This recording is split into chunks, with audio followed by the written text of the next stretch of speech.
This document, what I'm said and just referring to, is a document that the government just put it on to the dockets yesterday. The first one, it's saying the court should preclude testimony from individual investors who claim not to be victims of the charged schemes. So this is very interesting, as you know that in the first 6 weeks, the defense team introduced 6 victims, right? So-called victims, adding up their all investment numbers that they claimed. And this number, 1.3 million, is actually already included those amounts that they have already got refund. Remember that a lot of the investors either fully got their refund or majority, a big part of their investment has already been refunded by the government. However, this fraud scheme that claimed by the government, the total is over 1 billion. So let's just use 1 billion, not worry about the numbers after the decimal. So if you do a quick calculation, all 6 victims, basically it's 0.0013. That means it's 0.13% of the investors that believed they are the victims. And the government is denying the 99.87% of people. Okay, so saying that this is actually it's 99.9987% of people's rights. Okay, so by actually saying that, they wanted precluding them claiming that they are not a victim. So I think it would be interesting to see the court ruling on this. I don't know where you can find in a investment opportunity that you can find this overwhelmingly majority people are happy. Well, I don't know how they can find a way to preclude all of us saying that we're not the victim of Miles Guo, we're a victim of the CCP. And the second point is the court should preclude, so the government argued the court should preclude the irrelevant and unduly prejudiced testimony of defense witness 1. Particular defense witness 1 had a very special encounter with the CCP police. So this was a investor back in, I think, 2021. He invested in GTV. 2020, he invested in GTV, and then, and after that, he was, experienced frequent harassment and surveillance by the Chinese police, and then the Chinese police harassed him, forced him to file a false complaint with SEC.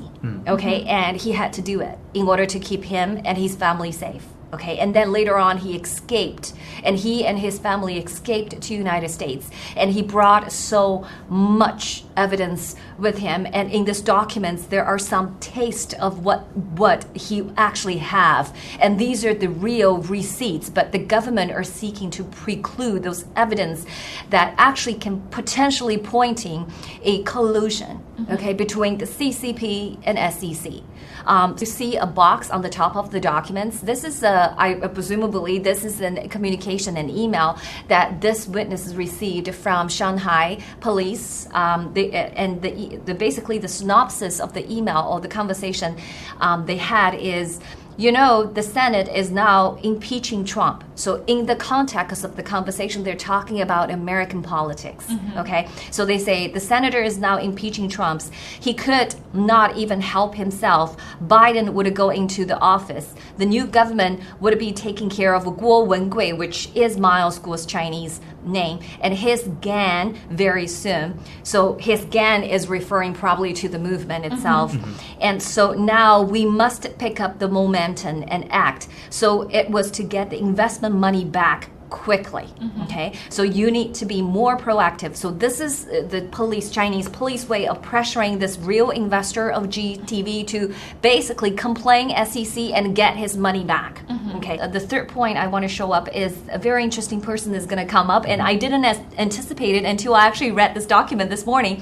And so this is the third bullet point that the court, so the government seeks to preclude defense witness George Higginbotham. Okay, and he is one of the agents of the CCP that participated in the repatriation schemes that happened in 2017, along with a few other very influential figures in the United States that targeted Miles Guo. So Miles Guo's defense teams, I guess, summoned him through a subpoena or whatever, asked him to testimony in this case. So, but then the government seeks to preclude some of his testimonies.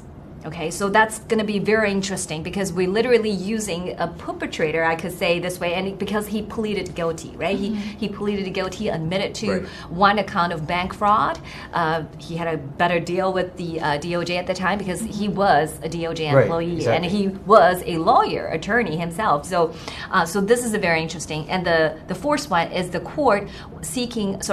government seeking to preclude the defendant's experts from rendering any opinions regarding the testimonies of the government witnesses. So in this, what they're talking about is we are going to have Miles Guo's case has three experts testimonies. One of the expert testimony is from the cryptocurrency expert, and her name is Maggie Skler, and she was planning to basically maybe not commenting, but respond to the government testimonies given by two witnesses. If you recall, one is Jesse Brown, the former employee of Himalaya Exchange, regarding his understanding of cryptocurrency, and the other one is Samuel Roberts from the BitGo, who was the vendor of the Himalaya Exchange money. So that's the first one. So the last one is they're seeking to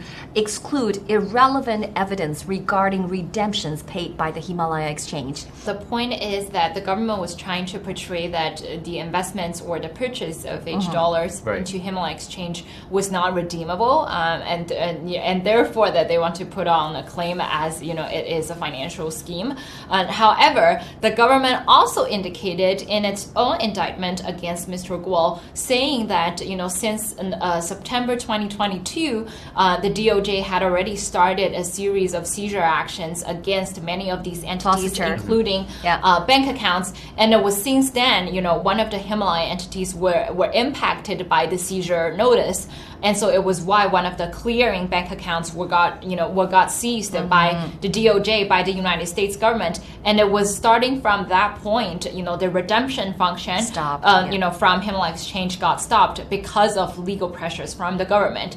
As I have said before, we are at the finish line of pretty much the trial, and we're gonna get to see some of the very essence of this case, and also another thing I would like to really point out is the fact that are we able to paint the full picture of the case itself, because I think a number of aspects that were brought up I think really can give us an idea of the arguments the defense's team is trying to make, and that is to really give the jury and everybody there the full and complete picture of what is going on, and most importantly, who is Miles. It's just the attacks he has been adding getting. a quick note here. So we respect whatever the court decision is on this, but that doesn't mean that the Congress should rest on it. And I would highly recommend, if some of the things that the court agreed to preclude for not confusing the jury, I think the Congress should investigate, because this is a fight Americans and the Chinese people are in together,